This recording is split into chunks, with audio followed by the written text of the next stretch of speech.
बेचारे जगन्नाथ जी, पता था यही होने वाला था, लेकिन अब अपने बड़े भैया बलराम जी को कौन समझाए। बोला था मत करिए ऐसा, लेकिन नहीं, उन्हें तो अपनी आज्ञा का पालन करवाना था। लक्ष्मी देवी को मंदिर से निकालना था और निकाल दिया। फिर क्या, अब दोनों भाई जगन्नाथ जी और बलराम जी घर घर जाकर भिक्षा मांग रहे हैं। और क्या करेंगे? आखिर लक्ष्मी देवी ने इतना बड़ा श्राप जो दे दिया था।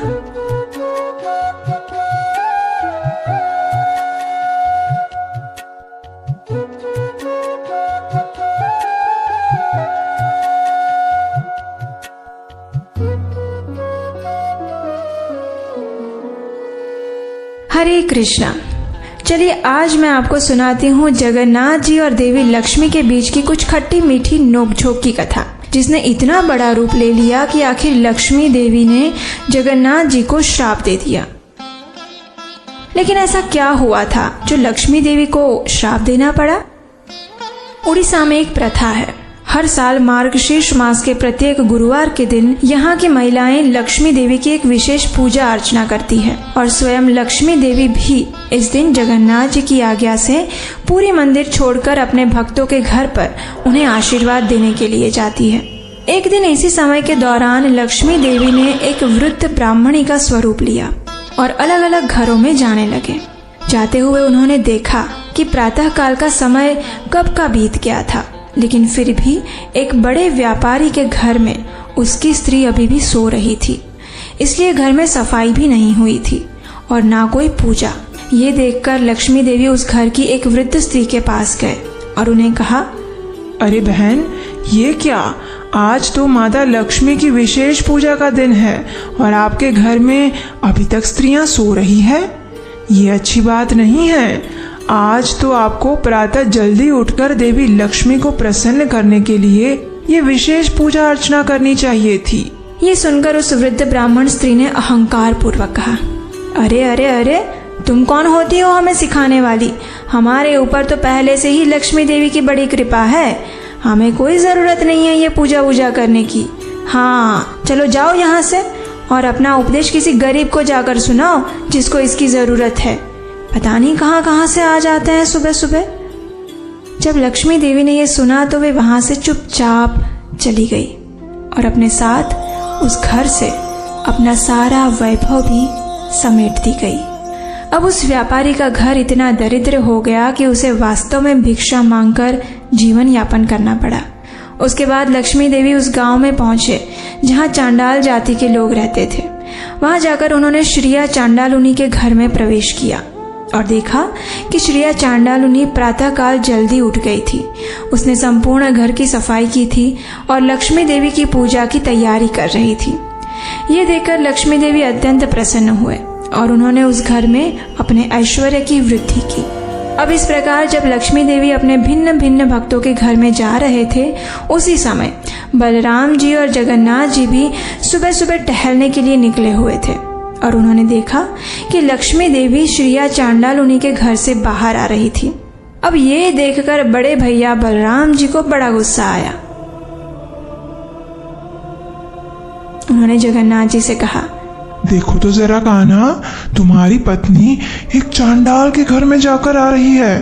क्या उसे नहीं पता कि ये लोग अशुद्ध होते हैं और किसी भी नियम का पालन नहीं करते? और फिर भी वह उनके घर में गई थी। नहीं, अब वो हमारे मंदिर में प्रवेश करने योग्य नहीं रही। इसलिए अब तुम्हें अपनी पत्नी लक्ष्मी देवी का त्याग करना होगा। अब देखिए, यहाँ पर मैं आपको एक बात स्पष्ट करना चाहूंगी। यहाँ चांडाल जाति का अर्थ जन्म से नहीं अपितु कर्म से है। अर्थात चांडाल कोई जन्म से निचली जाति नहीं है, अपितु ये ऐसे लोग हैं जो वैदिक धर्म और निर्देशों का पालन नहीं करते, जो अवैध कार्यों में लिप्त रहते हैं, फिर चाहे वो उच्च जाति के ब्राह्मण कुल में जन्मे हों या फिर निम्न जाति में। इसलिए ये मत सोचिएगा कि बलराम जी निम्न जाति की उपेक्षा कर रहे हैं। चलिए अब आगे बढ़ते हैं। जब जगन्नाथ जी ने अपने भाई की इस बात को सुना तो उन्हें बड़ा आश्चर्य हुआ। उन्होंने अपने भैया बलराम जी को समझाने का प्रयास करते हुए कहा, लेकिन भैया, लक्ष्मी देवी ने इसके लिए पहले से ही मुझसे अनुमति ले ली थी कि आज के दिन वह अपने भक्तों के घर जाएगी, और फिर उनकी पूजा तो कोई भी कर सकता है ना। फिर वह एक ब्राह्मण और एक चांडाल में भेदभाव कैसे कर सकती है? ऐसा मत कहिए भैया। लेकिन नहीं, बड़े भैया तो बड़े भैया हैं। वो अपनी बात पर अड़े रहे। उन्होंने कहा, वो मुझे कुछ नहीं सुनना। मैंने जो आदेश दे दिया उसका पालन करो, अपनी पत्नी को त्याग दो, अन्यथा।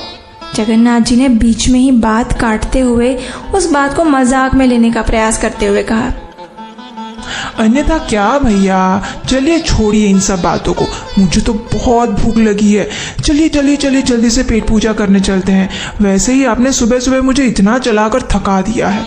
चलिए वापस मंदिर चलते हैं, हमारा भोग भी तैयार होगा।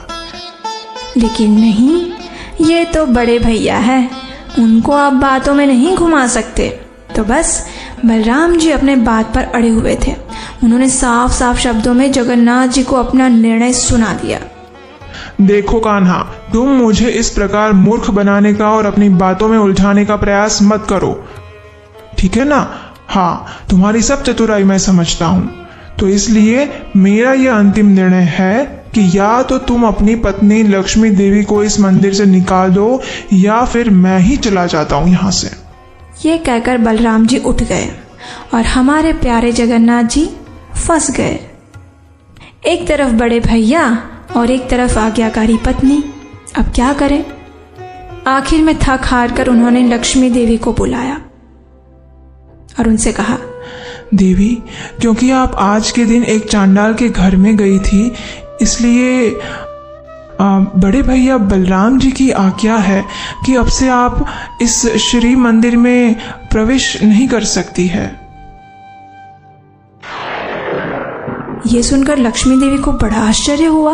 उन्होंने कहा, लेकिन स्वामी, आप तो जानते ही हैं कि मैं आपकी अनुमति लेकर ही प्रत्येक वर्ष इस समय के दौरान अपने भक्तों के घर उन्हें आशीर्वाद देने जाती हूँ। तो इसमें मैंने क्या अपराध कर दिया जो आप मुझे ऐसा दंड दे रहे हैं?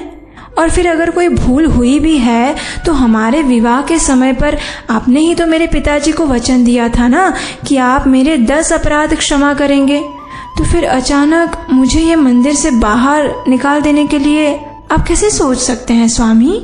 अब जगन्नाथ जी के पास लक्ष्मी देवी के इन प्रश्नों का कोई उत्तर नहीं था। वे मौन रहे और उनके मौन का अर्थ था कि अपने बड़े भाई के आदेश के सामने वे भी लाचार थे। उन्हें इस प्रकार चुपचाप देखकर लक्ष्मी देवी को बड़ा क्रोध आया और फिर उन्होंने जगन्नाथ जी को श्राप दे दिया, और ये श्राप अत्यंत भयंकर था। उन्होंने जगन्नाथ जी से कहा कि अगले 12 वर्षों तक आपको पेट भरकर भोजन प्राप्त नहीं होगा, आपकी उदराग्नि कभी शांत नहीं होगी, और अंत में आपको मेरे हाथों से बने हुए भोजन का स्वीकार करने के बाद ही संतुष्टि मिलेगी। बस इतना कहकर लक्ष्मी देवी अपने सेवकों के साथ श्री मंदिर को छोड़कर चली गई। फिर क्या था? फिर वही हुआ जिसका जगन्नाथ जी को डर था। अब संपूर्ण श्री मंदिर में सिर्फ जगन्नाथ जी और बलराम जी अकेले रह गए। लक्ष्मी देवी के जाने से पूरा मंदिर सुनसान हो गया। सारा ऐश्वर्य और समृद्धि नष्ट हो गई। सारे भंडार गृह खाली हो गए। अब श्री मंदिर में ना तो श्री देवी लक्ष्मी जी थी और ना ही कोई भोजन। तो क्या अब जगन्नाथ जी और बलदेव जी भूखे रहेंगे या फिर कोई और आएगा उन्हें भोजन देने के लिए? क्या लक्ष्मी जी के बिना भी ये मंदिर वैसे ही चलेगा जैसे पहले चल रहा था? इन सभी प्रश्नों के उत्तर हमें मिलेंगे इस कथा की अगली कड़ी में। तब तक के लिए अगर आपको ये कथा का पहला हिस्सा अच्छा लगा हो तो इसे लाइक कीजिए और अपने परिवार तथा मित्रों के साथ शेयर कीजिए। और इस कथा की अगली कड़ी देखने के लिए अगर अभी तक आपने इस चैनल को सब्सक्राइब नहीं किया है तो अभी कीजिए, वरना अगला भाग आप मिस कर देंगे। हरे कृष्णा।